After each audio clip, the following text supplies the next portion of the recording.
Tonight, a 360 investigation on just how easy it is for identity thieves to steal your hard-earned tax refund. It's a problem so big and so difficult to track, the IRS does not even know how much money it's actually paid out to criminals already. Now, right now, this very moment, you could be a target of this fraud. Someone could be filing a tax return in your name using fake income information and then collecting the refund on a debit card.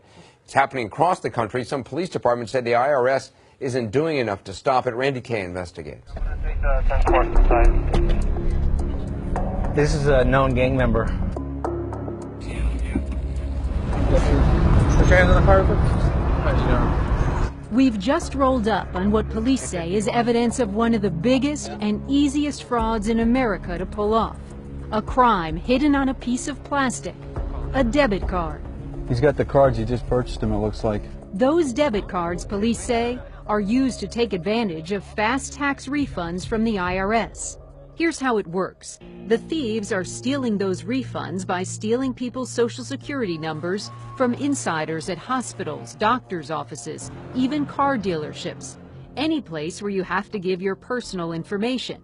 They then use the stolen information to go online and file a tax return, making up the income the person earned for the year. The IRS then puts the refund money on a debit card purchased by the thieves. See, this is what they're buying. See, Green Dot money cards, Target. He went to Target and spent $600, and he paid with a debit card.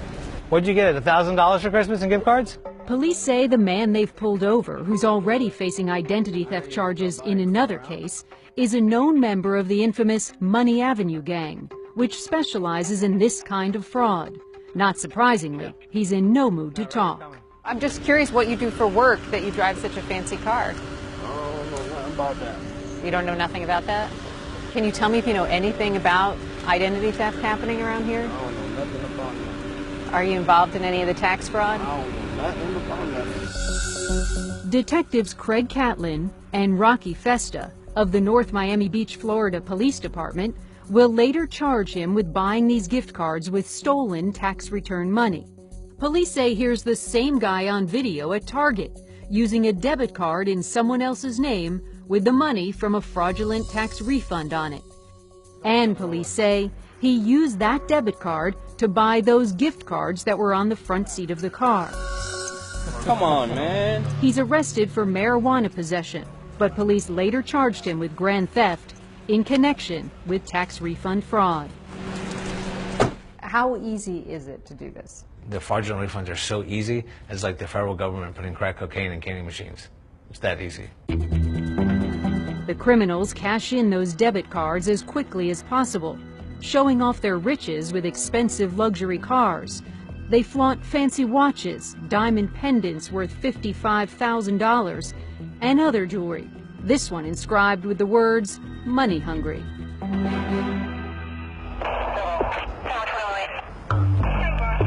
Just a few hundred miles north up in Tampa, police estimate the fraud approaches a staggering $500 million in the last 2 years. That's over $2,000 in cash. Just one example of what is happening nationwide. Police Chief Jane Castor says the IRS efforts to curtail it aren't working. I don't think that I have ever seen this magnitude of fraud that is just wide open. It's wide open, and there just doesn't seem to be much being done about it. For its part, the IRS identified $6.5 billion in tax refund fraud related to identity theft last year. I'd like to hear the other side of that equation, too, and an estimation of how much got through. That's what we wanted to know, too. Just how much fraud has gone undetected. After weeks of asking, the IRS's Deputy Commissioner, Beth Tucker, couldn't give us an answer. So just to be clear, I know you can tell us how much has been caught, but the IRS can't say how much of this fraudulent money has ended up in criminals' hands. We process 140 million tax returns at IRS on a given year. We're doing a balancing act because one thing we want to do is get refunds out to the hands of legitimate taxpayers as quickly as possible and with this little intrusion. But for the actual, size of the problem, we'd probably need to get back to you with a number. We're still waiting on that number. Typical, says Tampa Mayor Bob Buckhorn, who is furious with the IRS. Has the IRS disappointed you and your city? I don't know. I haven't seen them. As far as I'm concerned, they're missing in action. They have not been helpful. They have not been a player. They have not taken responsibility for their side of the enforcement. Is the IRS missing in action in Tampa? What's your response? No, the IRS is not. In fact, we have significantly increased the amount of resources we've devoted to identity theft, which is a heinous crime.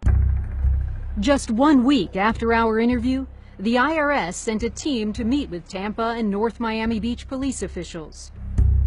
Law enforcement tells us there's a simple solution to curbing much of the fraud. Don't allow the refunds to be put on debit cards.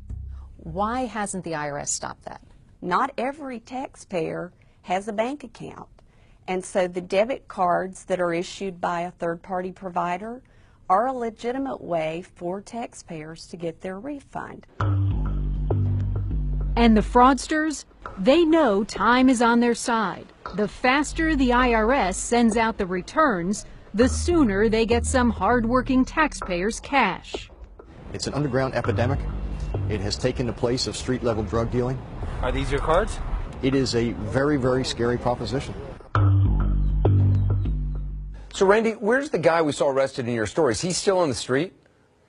No, in fact, he is in jail awaiting a court date, but he hasn't yet entered a plea, Anderson, for the marijuana possession or the grand theft. And as far as the victim in that case, her identity, her information was out there because her purse had been stolen, so somehow her information ended up in his hands. It's that easy. Well, what about all those victims? How do they get their refunds?